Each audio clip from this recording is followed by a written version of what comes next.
السلام عليكم ورحمة الله وبركاته. ازيكم يا بنات؟ يا رب تكونوا بخير. النهاردة ان شاء الله معانا اكلة لذيذة وحلوة جدا وسهلة ومتاخدش اي وقت خالص، وهي البطاطس بالكفتة. كلنا دايما عارفين بطاطس باللحمة وبطاطس بالفراخ والحاجات اللي احنا يعني معتادين عليها كبيت مصري، انما النهاردة هنعملها بطريقة جديدة وشكل مختلف، ويبقى تغيير، بتغيري في اكلك، بتعملي نفس الاكلة بس بطريقة مختلفة، وهي البطاطس بالكفتة. هنقول معانا المقادير اللي احنا محتاجينه دلوقتي: النص كيلو من اللحمه المفرومه، ومعانا بصله مبشوره ناعم زي ما انتم شايفين كده، ومعانا التوابل بتاعتنا، توابل لحمه، ملح، فلفل، كوبيبه صيني، وشويه من البابريكا. يلا مع بعض نبدا اكلتنا. هننزل بالبصل بالشكل ده، وهننزل بالتوابل كلها. بسم الله الرحمن الرحيم. ونبتدي بقى ايه، نميكس الحاجات دي كده كلها ببعض. هقلبهم بقى ببعضهم وارجع لكم تاني نكمل بقيه وصفتنا. ورجعت لكم تاني بقى بعد ما خلاص قلبت كل البصل والتوابل في اللحمه.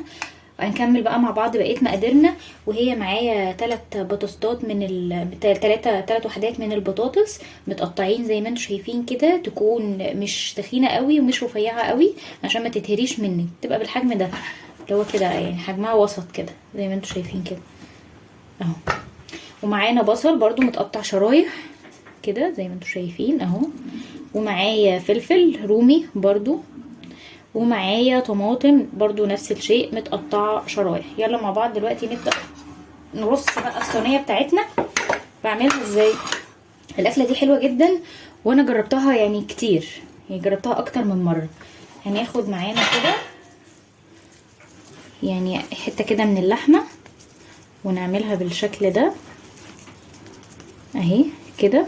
بططي اللحمه كده ودوسي عليها قوي عشان ما تكشش وما تفكش اهي بالشكل ده، تبقى كده زي ما انتوا شايفين كده اهي.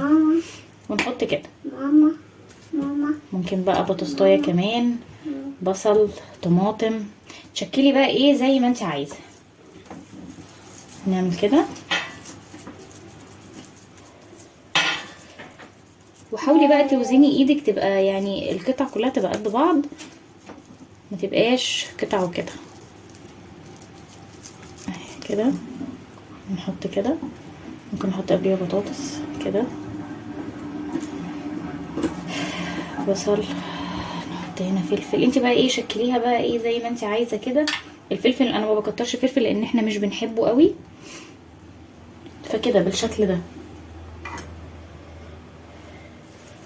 وتعملي تاني، هعمل معاكي واحده كمان وبعدين اكمل الباقي بقى ورا الكاميرا، عشان يعني مش وانا مشغله الفيديو، عشان بس ما اطولش عليكم. انا بوريكم فكره رص الصينيه ازاي اهي كده.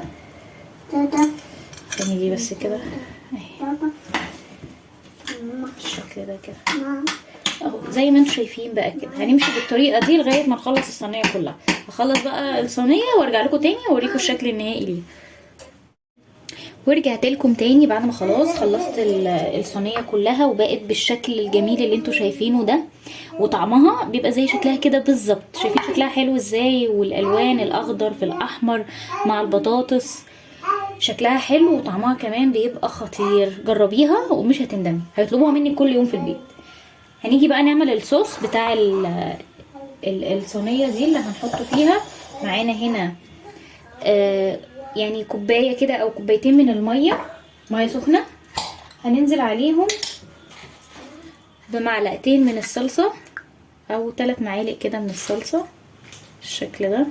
انا ما بحطش في الصلصه معالق ستانلس، لازم تبقى معلقه بلاستيك اهي بالشكل ده كده.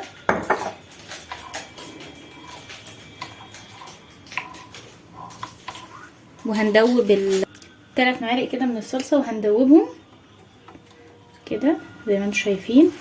هنحط عليها رشه من الملح، يعني ربع معلقه كده من الملح، ورشه من الفلفل الاسود كده زي ما انتم شايفين،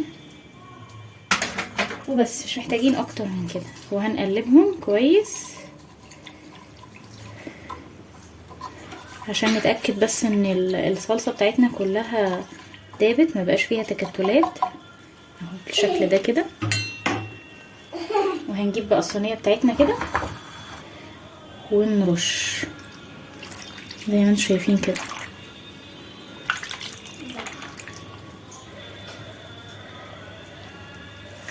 اخر شويه دول ايه بقى، لازم تقلبي فيهم كده كويس، بيبقى فيهم كل حاجه كده، وتروحي حاطه كده اهو بالشكل ده اهو، الشكل زي ما انتم شايفين كده، والطعم بيبقى خطير. هتجيبي بقى ورق زبده وتحطيه عليها، وفوق الورق الزبده ورق فويل، بس انا للاسف ما عنديش ورق فويل، فهحط ورق الزبده بس. افتحها معاكم، ما عنديش فويل فهحط الزبده بس بالشكل ده.